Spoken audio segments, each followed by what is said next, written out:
वैराग्य माने बचने की बात नहीं है। थोड़ी देर वैराग्य छोड़ना है।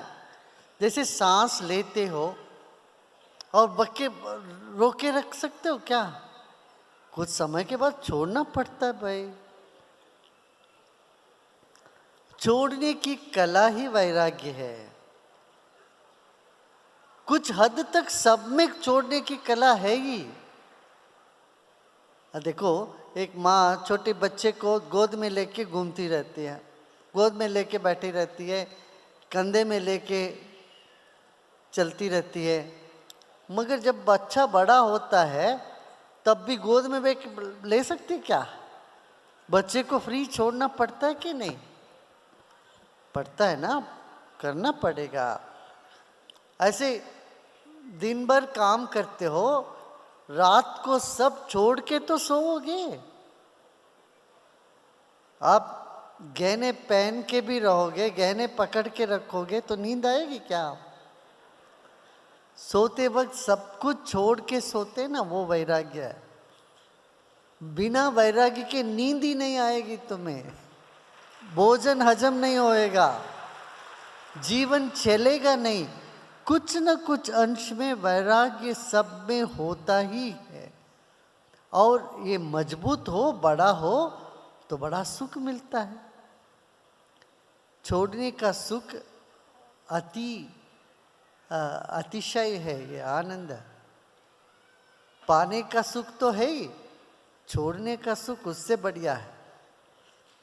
एक बार उसका चस्का लग जाए तब लगता है सब छोटे, सब छोड़ते, एकदम फ्री हो जाए खाली हो जाएंगे, मस्त हो जाएंगे।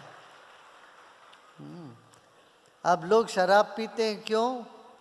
शराब पीते वक्त सब छूट जाता है, बुद्धि से भी छुटकारा हो जाती है, बुद्धि भी छूट जाती है, बाकी काम जिम्मेदारी छूट जाती है, बोझ सिर पे जो भी बोझ ले रहे हैं वो भी छूट जाता है। अरे वैराग्य की तलाश में तो लोग शराब पी रहे हैं।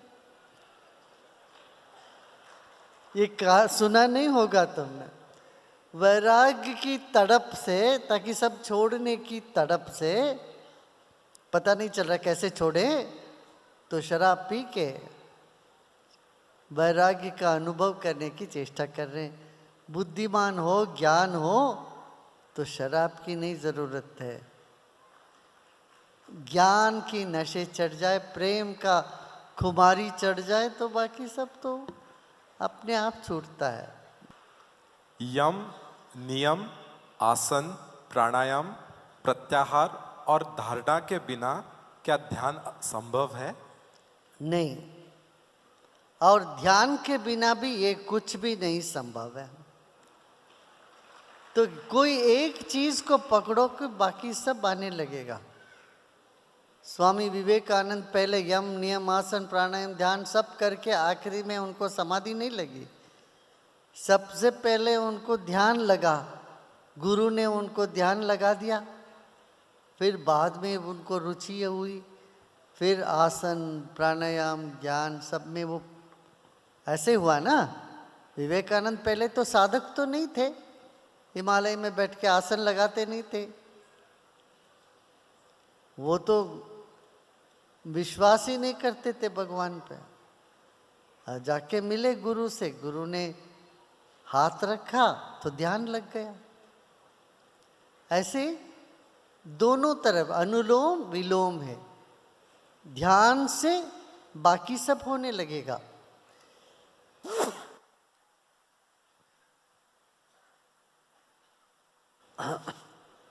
ध्यान करके फिर जीवन में बाकी सारी चीजें अच्छे होने लगेंगे। कितने लोगों को यहाँ ऐसा अनुभव है, पहले सुदर्शन क्रिया करी, फिर जीवन की शैली बदलने लग गया। देखो हाथ उठा रहे हैं सब, बोलो आगे। गुरुदेव, मैं बहुत साधना सेवा सत्संग करती हूँ और बहुत नॉलेज भी सुनती हूँ, फिर भी कुछ पल्ले नहीं पड़ता है, तो क्या करना चाहिए?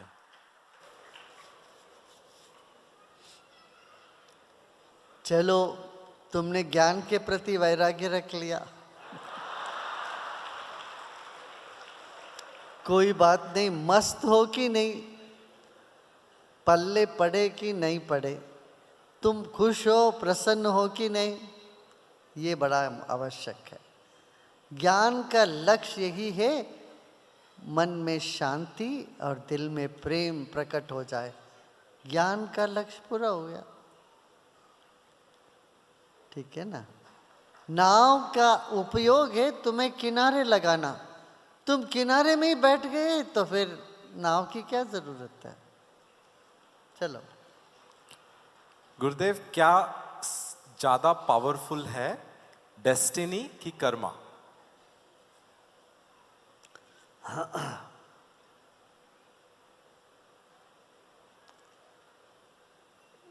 दोनों एक ही बात है ना। डेस्टिनी कर्मा क्या क्या है, अलग अलग कैसे है। ये कहते ये मेरा कर्म है, बोलते हैं वही तो भाग्य है ना। ये सब चचेरे भाई है भाई, एक के पीछे एक आते रहते हैं। भाग्य हो तो कर्म, कर्म हो तो भाग्य। Gurudev, there are some in English.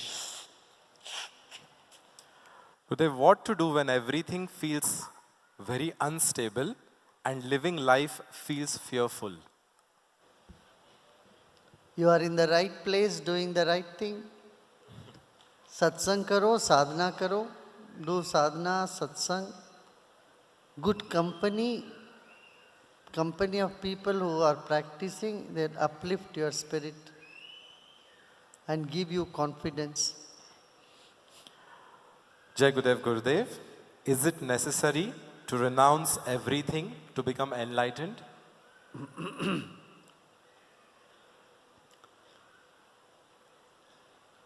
Everything you want to renounce? Just renounce your mind. That is good enough. The choo choo choo choo karta hai na, the mind. Let go of the mind.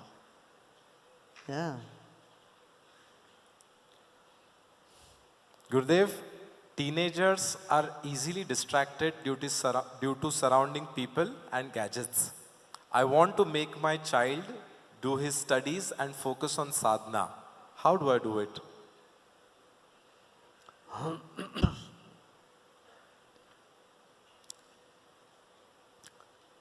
It will happen. Persuade the kids. Make them play more, interact with them. Yeah. Gurudev, the next question is, there is so much of chaos around you, but you are always so stable. How do you do this? That's the fun. Yeah.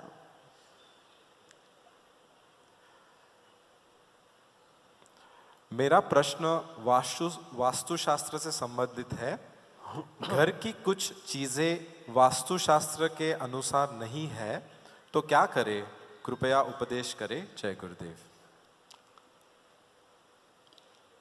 देखिए, जहाँ तक हो सकता है तो करो, जो नहीं हो सकता है तो कोई दिक्कत नहीं है। वास्तु का कुछ दोष है तो सत्संग से, साधना से, गुरु पूजा से सारे दोष निवृत्त हो जाते हैं।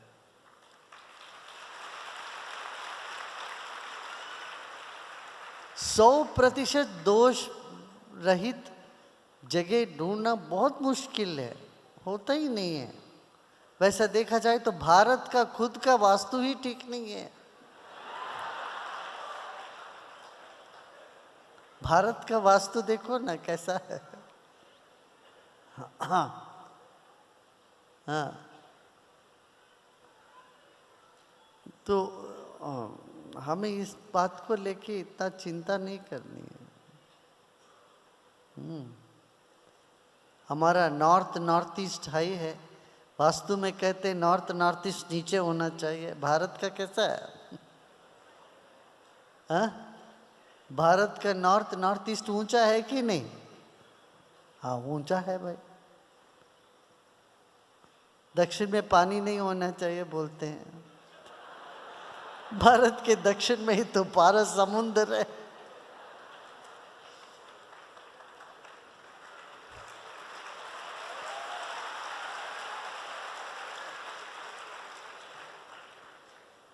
भारत माता की स्टैचू कहाँ है? कहाँ देख रहे हैं? साउथ को देख रहे हैं कि नॉर्थ को देख रहे हैं? दक्षिण के ओर ही है उसका मुंह, उसका चेहरा।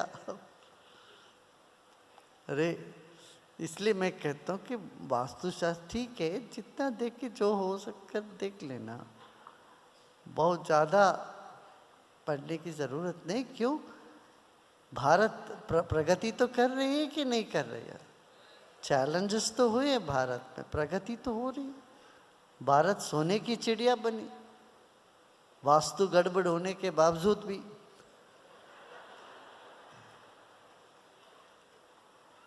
गुरुदेव, आपने बोला है कि राम जन्मभूमि की अगर मूवी बनेगी तो बहुत फनी हो जाएगी, तो क्या इस मूवी के पहले आप ट्रेलर दे सकते हैं?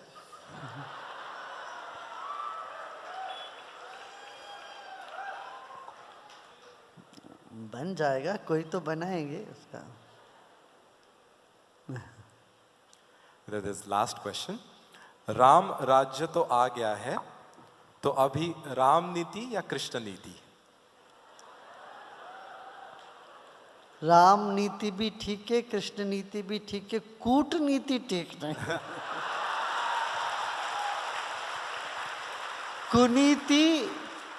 कुनीति और कूटनीति से बचना है, तो ये कृष्ण नीति है, यही तो ठीक है ना।